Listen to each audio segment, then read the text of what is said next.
En plein cœur de Paris, à 2 pas de la Tour Eiffel. C'est dans cet hôtel 3 étoiles que Laura et Edward ont décidé de séjourner. Ces 2 touristes britanniques ont choisi cet hôtel pour son emplacement et pour son style typiquement parisien. Moi j'adore ce genre d'art déco, c'est de l'art nouveau, c'est typique d'un hôtel parisien. Oui, c'est vraiment l'image que tu te fais de Paris. Le miroir, c'est typique du courant art déco. Le radiateur aussi. C'est le genre de petites choses que j'aime vraiment et qui rendent un séjour beaucoup plus sympathique. Et pour cette chambre d'hôtel où ils vont passer 2 nuits, nos touristes ont déboursé 350 €. Passionnés d'art, ils se sont offerts un guide privé pour visiter un musée. Il s'appelle Olivier et prend 300 € pour l'heure et demie. Il vient les chercher à l'hôtel, c'est inclus dans le prix. Bonjour, bienvenue à Paris. On a plein de choses à faire aujourd'hui. Découvrir Paris, ça commence dès le métro. Olivier apprend à ses clients comment se repérer dans ce labyrinthe. Regardez, nous on va sortir à Villiers. C'est seulement à quelques stations. Arrivés au musée Nissim de Camondo, nos touristes britanniques découvrent les merveilles du XVIIIe siècle. Mobilier, porcelaine ou encore objets d'art. Au bout d'1 heure, la visite touche à sa fin. Hommage à la littérature française, Olivier le guide se fend de quelques vers de Victor Hugo. On prend les forts par les bombes et les faibles par les bonbons. C'est Victor Hugo qui l'a écrit. Des vers accompagnés de quelques sucreries à la française. Les clients d'Olivier sont conquis. Bien vu. Nous on adore les bonbons. Un guide privé, une chambre d'hôtel. Ajoutez les transports et les restaurants. Ces 3 jours à Paris auront coûté à Laura et Edward la bagatelle de 1 200 €. Paris, 3e destination touristique mondiale. Chaque été, la ville attire des millions de touristes venus de France et de toute la planète. Ils sont là pour découvrir les charmes d'une ville que le monde entier nous envie, ses monuments et ses musées. Le Louvre, Notre-Dame, le Sacré-Cœur. Revers de la carte postale, entre les hôtels, les transports et les visites guidées, un séjour dans la capitale coûte vite une petite fortune. Du coup, les offres parallèles se multiplient pour se loger et visiter la ville. C'est moins cher, mais parfois illégal. Entre bons plans et arnaques, nous avons voulu nous repérer dans cette jungle. Suivez le guide. Qu'il débarque à Paris en avion ou en train, la première dépense d'un touriste, c'est bien souvent le taxi. Il y a bien sûr les officiels avec leurs insignes lumineux qui attendent à la sortie des aéroports.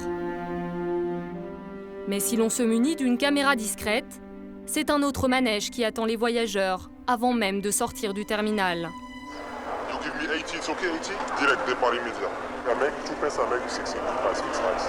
Bon, 60 euros. On a chauffeur là. 60. Ce sont des chauffeurs de taxi clandestins. Est-ce un piège qui attend nos touristes? Notre journaliste va le vérifier en se faisant passer pour une voyageuse. Dans le terminal, nous repérons un homme qui propose discrètement ses services. Nous décidons de l'aborder. Moi, je vais à Opéra, Paris Opéra. Je sais pas où c'est Opéra. Je vous amène, moi j'ai fait taxi avec ma voiture. D'accord. Vous me le faites à combien? À 40 €. 40 €? Comparé à une course avec un taxi officiel, c'est environ 10 € de moins. Notre taxi clandestin se trouve dans le parking. La voiture n'a pas d'insigne sur le toit ni de compteur. Tout cela permet à notre chauffeur d'opérer dans la plus grande discrétion. Moi je fais le taxi, mais je le fais avec ma voiture. D'accord. Un peu en cachette. Nous apprenons lors du trajet que cet homme est retraité. Il fait le taxi pour arrondir ses fins de mois. Il va nous mettre en garde contre ses collègues qui, à l'entendre, ne seraient pas aussi honnêtes que lui. Il y en a qui demandent beaucoup plus. Il y en a qui demandent 80, il y en a qui demandent 70, 60, ça dépend. Moi, je prends toujours 40 € Paris comme ça. 45 minutes plus tard, nous arrivons à destination. l'opéra, il est là. Il est là-bas en face. Par chance, la course de ce taxi clandestin est moins chère que le prix officiel. Mais est-ce toujours le cas? Nous demandons à une Américaine de nous prêter main forte. Elle se fait passer pour une touriste ne parlant pas un mot de français. Une cible idéale. Elle effectuera le même trajet que nous, mais ça va lui coûter beaucoup plus cher. Très vite, un homme l'aborde. C'est combien? Ça dépendra des embouteillages, mais ce ne sera pas cher. Ce ne sera pas plus de 65 €. 65 €. Oui, pas plus. C'est 25 € de plus que la première course. L'homme porte costume et cravate et tente de faire la conversation. Vous venez d'où? Los Angeles. Ah, Los Angeles, les États-Unis, c'est chouette. Là encore, pour prendre notre taxi, il faut descendre dans le parking. En fait, nous allons comprendre que l'homme qui nous emmène n'est pas le chauffeur, c'est un rabatteur. Sa mission, alpaguer les clients dans les terminaux. C'est mon chauffeur. Je suis juste allé le chercher. Mais je vois pas d'insigne taxi ni de compteur, c'est normal? C'est parce que nous avons une licence. Vous pensez que je peux l'avoir, là, juste comme ça, pour savoir?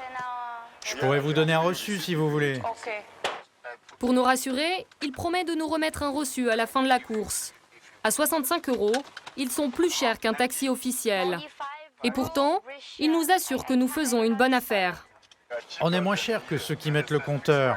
Avec notre forfait, même s'il y a des embouteillages, vous ne paierez que 65 €.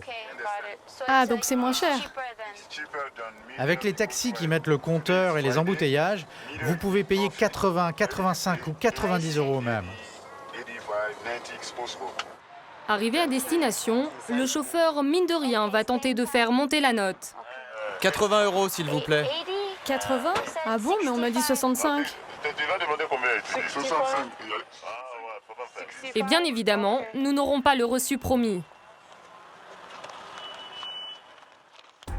En 2012, 450 infractions de taxis clandestins ont été relevées à Paris. La police, faute d'effectifs, n'arrive pas à endiguer le phénomène. Parfois, l'addition est beaucoup plus salée, car il n'y a pas que les taxis clandestins qui abusent des touristes. Cette fois, nous allons nous faire passer pour deux jeunes étrangères, non francophones, qui débarquent à Paris pour la première fois. Un homme nous aborde à la sortie de l'aéroport. C'est combien à peu près pour un taxi? Avec le compteur, ça vous coûterait entre 130 et 140 €. Je vous fais un forfait à 120. 120 € pour aller de l'aéroport à Place de l'Opéra, c'est 2 fois plus cher que le prix moyen d'une course. Et la surprise, nous n'avons plus affaire à un taxi clandestin, mais à un chauffeur de taxi officiel. Sous prétexte de nous faire un bon prix, il va même éteindre le compteur. Mais là, il y a déjà 25 € sur le compteur. Non, je vous fais un forfait à 120 €. Ne vous inquiétez pas, j'arrête le compteur. Nous tentons de l'interroger sur le tarif élevé de la course. L'homme va nous donner une explication totalement farfelue. Mais c'est pas un peu cher, 120 € la course? C'est cher? Non. En fait, le dimanche, le prix double. En temps normal, ça coûte 60-70 €. Et le dimanche, le prix est le double. Avec le compteur, vous auriez payé 130, 140 €. Moi, je vous ai fait un forfait à 120 €. C'est un très bon prix. Les tarifs le dimanche sont plus chers, mais de quelques euros seulement. En réalité, avec le compteur allumé, cette course aurait dû nous coûter 2 fois moins.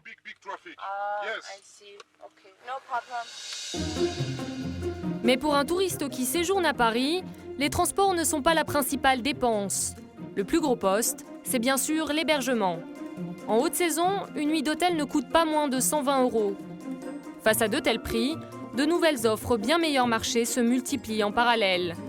Nous avons voulu savoir ce qu'elles valent, quels risques elles comportent. Gare de Lyon, Philippe, sa femme et ses 2 enfants arrivent de Bourgogne. Ils vont passer une semaine de vacances à Paris. Bonjour. Pour cette famille, le budget est serré. Plutôt que d'aller à l'hôtel, Philippe a opté pour un hébergement bien moins coûteux. Un appartement meublé. Il l'a trouvé sur Internet. Quelques minutes avant d'arriver à destination, il est un peu inquiet.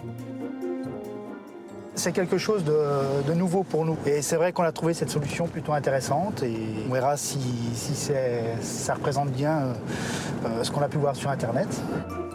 L'immeuble se trouve en plein cœur du quartier latin. Philippe et sa famille sont accueillis par la propriétaire des lieux. Elle s'appelle Sophie. Bonsoir. Bonsoir. Bonsoir. 40 mètres carrés avec salle à manger, cuisine équipée et 2 grands lits. Tout ça pour un prix imbattable de 93 € la nuit. Donc j'ai préparé les 2 lits, en fait. Très bien. Ça correspond à ce qu'on voit sur Internet. Bon, tant mieux. Philippe a fait ses comptes. Cette formule va lui permettre d'économiser 500 € sur son budget hébergement. C'est vrai qu'en hôtel, pour 4 personnes, ça déborde très vite, avec des tarifs à la nuit à plus de 150 €. Donc, on a penché pour cette solution. Ça fait un séjour à 550 à peu près. Hein. Grâce à cette économie, Philippe et sa famille vont pouvoir s'offrir lors de leur séjour de nombreuses visites de musées. Allez, au revoir, bonne nuit. Au revoir, bonne nuit. Sophie, la propriétaire, est vendeuse dans une boutique.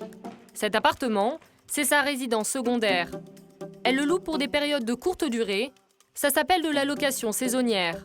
Ses clients, elle les trouve en postant des annonces sur Internet. Alors déjà, donc, je mets des photos le plus attractives possible, donc avec une mise en situation d'appartement. Et à l'entendre, ça serait beaucoup plus rentable que de la location classique. En tout, sur mes joints, j'ai à peu près pour 1 000 € de réservation. Donc c'est très rentable. C'est très rentable. Cet appartement était loué aux alentours de 900 € par mois, charges comprises, alors que pour location temporaire, pour une semaine par exemple, cet appartement est loué 550 €. Désormais, Sophie gagne plus de 2 000 € par mois. C'est 2 fois plus que ce qu'elle gagnait en location longue durée. Des revenus d'autant plus intéressants que Sophie nous avoue ne pas les déclarer. C'est un complément de revenu non négligeable et net, puisque c'est pas imposé, pas déclaré. Pour échapper aux services fiscaux, Sophie prend des précautions. Elle évite de mettre toute photo qui permettrait de localiser son immeuble. Et surtout, elle ne mentionne jamais son vrai nom sur ses annonces. Louer son appartement à des touristes, un nouveau filon pour les propriétaires. Sur Internet, il y a des offres pour tous les budgets. Petit studio à 30 € la nuit ou grand appartement à plus de 400 €. Le plus souvent, ça se passe de particulier à particulier. Mais il existe aussi des agences spécialisées. Elles proposent des dizaines d'appartements dans les plus beaux quartiers de la capitale. Paris Attitude, Short Stay Apartments, One Week Flat. Elles font l'intermédiaire entre les propriétaires et les touristes. Vous êtes propriétaire d'un appartement meublé sur Paris. Comptez sur nous pour tout prendre en charge. Nous contactons l'une d'entre elles. Nous nous faisons passer pour un propriétaire qui souhaite se lancer dans la location touristique. Votre appartement est situé où exactement? Mon appartement, il se trouve rue des Petits Carreaux, c'est dans le 2e arrondissement, je ne sais pas si vous voyez où c'est. Notre interlocutrice nous dit gérer la location d'une 60aine d'appartements. Au bout de 10 minutes à peine, elle va nous donner des astuces pour rentabiliser illégalement notre location. Il y a certains mois, vous pouvez déclarer, de toute façon, il n'y a pas de contrôle. Il y a certains mois, par exemple, on a une location de 2 semaines, vous ne déclarez pas. Vous déclarez 6 mois sur 9 ou 7 mois sur 12 ou quelque chose comme ça. Mais après, il n'y a pas trop de risques au niveau des contrôles, tout ça? Moi, tout ce que je peux vous dire, honnêtement, c'est que depuis 2008, il n'y a pas eu de soucis. Nous tentons d'en savoir plus sur le système de rémunération des propriétaires. Après, bien sûr, alors ça, il faudra qu'on se rende compte quand même. Mais si jamais il peut arriver que des personnes payent en espèces une location, si vous êtes à Paris, voilà quoi. Moi, je vais vous le donner. Après, vous faites ce que vous voulez. Je vous le donne de cette manière. Ah, de la main à la main. Si jamais ça, pour vous, c'est mieux. À ce moment-là, on le fait. Hein. Ok, comme ça, en fait, il y a moins de risques, il y a moins de traces. De toute façon, c'est vraiment le système D. Hein. La situation est tellement compliquée en France que c'est vraiment ce système-là est quand même l'un des meilleurs. Quoi. Et si la directrice du site se montre aussi conciliante, c'est qu'elle s'octroie 40% en commission sur chaque appartement loué. Ces locations représentent aujourd'hui plus d'un quart de l'offre d'hébergement saisonnier à Paris. Un manque à gagner pour les hôteliers?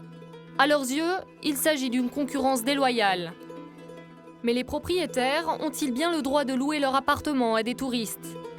En fait, Ceux qui possèdent une résidence secondaire doivent au préalable demander une autorisation à la mairie de Paris. C'est ce que stipule cette brochure municipale. Le propriétaire doit s'acquitter d'un droit qui coûte entre 500 et 3 000 euros du mètre carré. Ça peut paraître cher, mais pour ceux qui ne le font pas, les sanctions peuvent être très lourdes. Sans autorisation, le propriétaire s'expose à une amende de 25 000 euros. À la mairie de Paris, il y a bien une équipe qui fait la chasse aux locations touristiques illégales. Le Bureau de protection des locaux d'habitation. Sabine fait partie des contrôleurs de ce service. Aujourd'hui, elle s'intéresse à un propriétaire suspecté de faire de la location touristique illégale. Son enquête commence avec une lettre de dénonciation envoyée par un syndic de copropriété. Un propriétaire aurait transformé ses 7 appartements pour les louer aux touristes via une société immobilière. Elle nous informe qu'une société qui a acquis les 6e et 7e étages en 2009 a fait réaliser des travaux importants de restructuration et que ces locaux aujourd'hui sont dédiés à une activité de meublé saisonnier de tourisme, comme ils indiquent ça dans leur courrier. Ces appartements n'ont pas été déclarés comme des locations touristiques. À elle d'en apporter la preuve. D'abord, elle se rend sur le site internet de la société. À première vue, la location courte durée ne fait guère de doute. Les tarifs sont même indiqués, c'est 160 euros la nuit. Et le calendrier de réservation est plein pour les 6 mois à venir. En fait, c'est quasi tout complet. C'est quasi tout complet, oui. C'est des locations qui, oui, ça fonctionne bien. Voilà, il se trouve qu'on est dans le 1er arrondissement, c'est un joli quartier de Paris. Donc ça, c'est vraiment intéressant pour les touristes. Pour prouver que ces appartements sont bien occupés par des touristes, elle doit aller sur le terrain. Sur place, elle vérifie d'abord que les photos publiées sur le site correspondent bien à l'adresse fournie par le syndic. Là, ce qu'on voit, c'est l'église. Elle est ici. Donc cette façade qui est là, on la retrouve là à droite. On a donc une vue face église avec le garde-corps.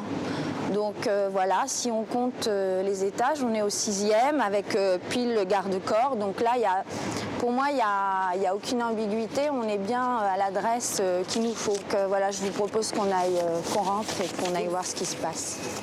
Ses soupçons vont très vite se confirmer. À peine entrée dans l'immeuble, elle va tomber sur un groupe de touristes étrangers. Vous vivez ici ? Non, non, non.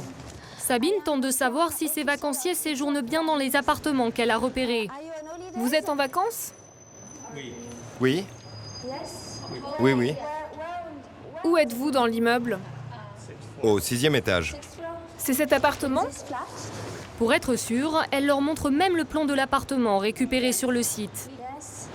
Ok.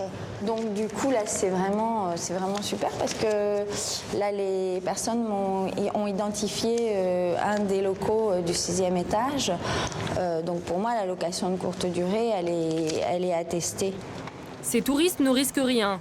Ce qui intéresse Sabine, c'est de prouver l'occupation illégale des 6 autres appartements. Apparemment, le propriétaire ne se cache même pas de son activité. Tout a été prévu pour accueillir la clientèle. Alors là, ce qui est intéressant, c'est qu'on a un indice, si vous voyez. Là, vous avez vraiment une signalétique de fortune, mais qui est parlante, quoi. En français et en anglais. Et Sabine va faire d'autres rencontres qui vont faire progresser son enquête. Là, apparemment, il y a la femme de ménage, donc je vais lui parler. Je profite qu'elle soit là. Sabine suspecte la supposée femme de ménage d'être employée par le propriétaire des appartements. Elle veut en savoir plus. Bonjour madame. Bonjour. Pardon de vous déranger. Je suis agent de la mairie de Paris. Je fais une enquête. Oui. Voilà, je vous montre ma carte. Oui. Là, tout l'étage, c'est de la location touristique. Ah, je sais pas. Vous savez pas? Mais là, je vous ai vu là devant ce placard. Parce que là, ce placard, c'est du linge d'hôtel pour les lits, je crois. Ah bah, je sais pas. Hein. Parce que vous aviez l'air de savoir, parce que vous étiez pile devant la porte, là, et j'avais l'impression que... Oui, mais ça n'avait rien à voir. Vous habitez ici? Ah non, j'habite pas ici. Ok. Et il y a le nettoyant ménager. Vous n'êtes pas la femme de ménage des chambres, madame? Ah non, pas du tout. Pas du tout? Non, non. Embarrassée, la jeune femme préfère s'éclipser. Sabine découvre que le propriétaire a transformé tout un étage en hôtel. Parquet flambant neuf avec lumière tamisée, portes numérotées avec digicode et même un système de garde-clés sécurisé avec le numéro des 7 appartements. Et Sabine ne tarde pas à rencontrer un second groupe de touristes, des Canadiens, mais ils sont très méfiants. Voilà ma carte professionnelle. Je suis désolée, mais nous n'avons pas beaucoup de temps. On pourrait faire ça une autre fois peut-être. On est en retard. On doit aller au musée. Sabine n'est pas surprise par leur attitude. Souvent, les propriétaires mettent en garde leurs clients contre les visites d'éventuels contrôleurs. Ils ont eu la consigne de, effectivement, pas répondre à nos questions. Et voilà, je sens dès que je dis que je suis agent de la mairie de Paris, je sens qu'il y a une gêne et les gens referment tout de suite les portes ou s'arrêtent de parler. Soudain, visite surprise. Excusez-moi, ici c'est une propriété privée. C'est le propriétaire qui débarque. Ouais, moi, je suis désolée, mais je suis agent de la mairie de Paris et c'est le syndic de copropriété qui m'a demandé de venir. Oui, mais de toute façon, ici, madame, regardez, il y a marqué propriété privée, donc vous revenez avec un mandat de perquisition, mais là je vais vous demander de sortir, de quitter cet étage. Et monsieur, je vais vous demander d'éteindre ce machin-là. Monsieur, on va juste vous poser... Non, il n'y a pas de question. Est-ce que c'est des locations meublées touristiques ici? Vous êtes pour qui, vous, la mairie de Paris ou au capital, je sais pas quoi. Il refuse de répondre à toutes nos questions. Et la présence du contrôleur ne semble pas l'inquiéter. Monsieur, on a vu des touristes là aujourd'hui. Est-ce que c'est des amis à vous? Maintenant, je vais appeler la police si vous ne quittez pas les lieux, d'accord? Vous n'avez pas de mandat. C'est une propriété privée, c'est tout. Donc je vous demande de quitter ces lieux, c'est tout.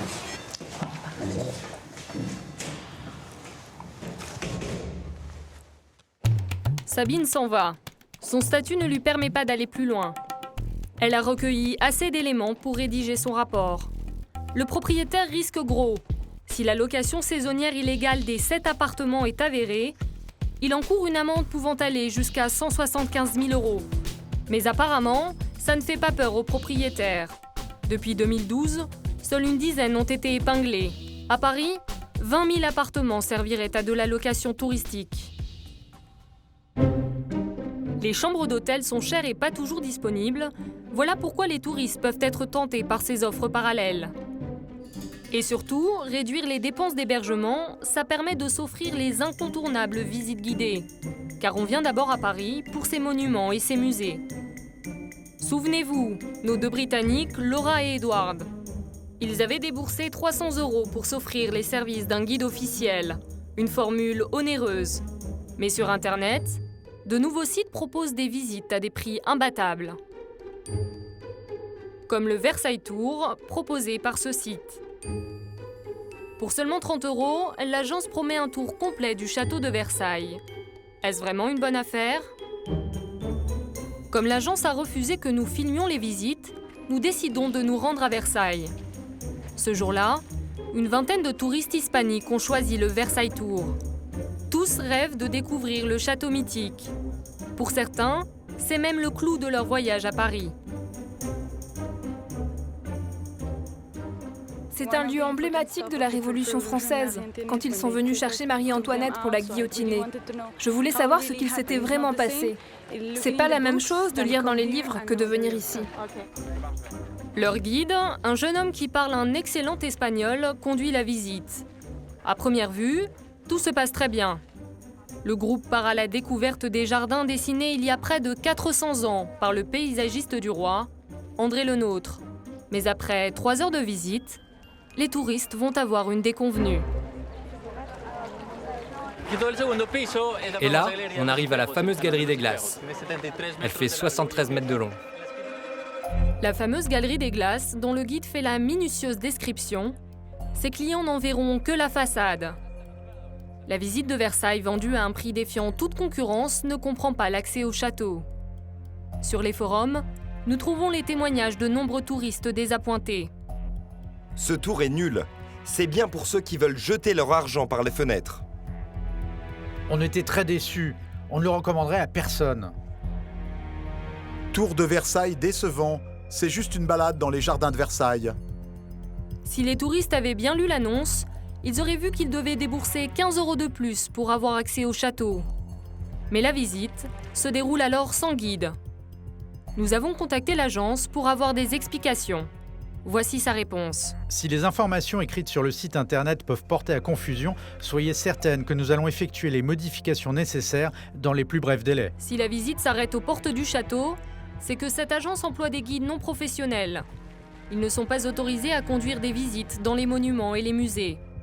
Pour cela, il faut avoir une carte comme celle-ci. Délivrée par la préfecture de police, elle s'obtient après une formation d'1 an.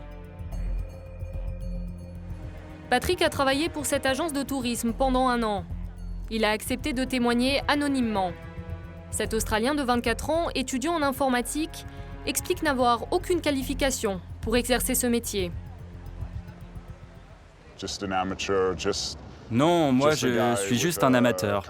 J'ai juste mon bac, rien de professionnel. Aucun des guides n'est professionnel. C'est juste des étudiants ou des voyageurs. Ils sont là pour quelques mois et ils font des visites. Au cours de notre enquête, nous allons découvrir que ces agences qui proposent des visites à prix cassés sont souvent basées à l'étranger. Allemagne, Irlande ou encore États-Unis. Comment ces agences recrutent-elles leurs guides? Et sur quels critères? L'une de nos journalistes, une Californienne, va se faire passer pour une étudiante qui cherche un job d'été. Bonjour, est-ce que vous recherchez des guides? Quelques jours plus tard, rendez-vous est pris pour un entretien d'embauche. Basée à Boston, l'agence n'a pas de bureau à Paris. L'entretien se fera en vidéoconférence. Salut, vous me voyez? Oui, je vous vois. Bon, je vous préviens, ça ne va pas durer très longtemps, c'est juste pour qu'on fasse connaissance. Notre fausse candidate dit d'emblée ne pas être détentrice d'une carte professionnelle de guide.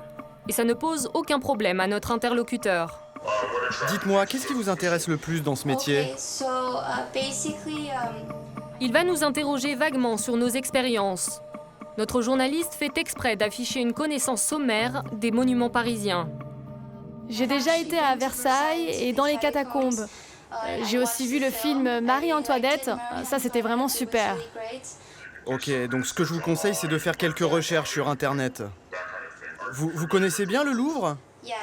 Ah oui, complètement. Non, parce que je crois que j'ai une visite prévue demain. Faudrait que je vérifie, mais je crois que j'ai quelque chose pour vous demain. Malgré notre incompétence évidente, notre interlocuteur nous propose une mission pour le lendemain. Comme nous n'avons pas le droit de guider dans un musée, il va nous donner des astuces pour échapper au contrôle. Écoute, si jamais un agent de la sécurité vient te poser une question, tu dis juste que tu es avec des amis et qu'ils sont à Paris pour la première fois. Mais tu sais, un contrôle, ça nous est arrivé qu'une seule fois, je crois que c'était à Versailles. La plupart des guides embauchés par cette société seraient payés au noir, sans contrat de travail. Ce système de guides officieux opère en toute impunité. Chaque jour, dans les plus grands musées parisiens, des dizaines de ces guides conduisent des touristes venus de toute la planète. Désormais, ils font eux aussi partie du décor parisien.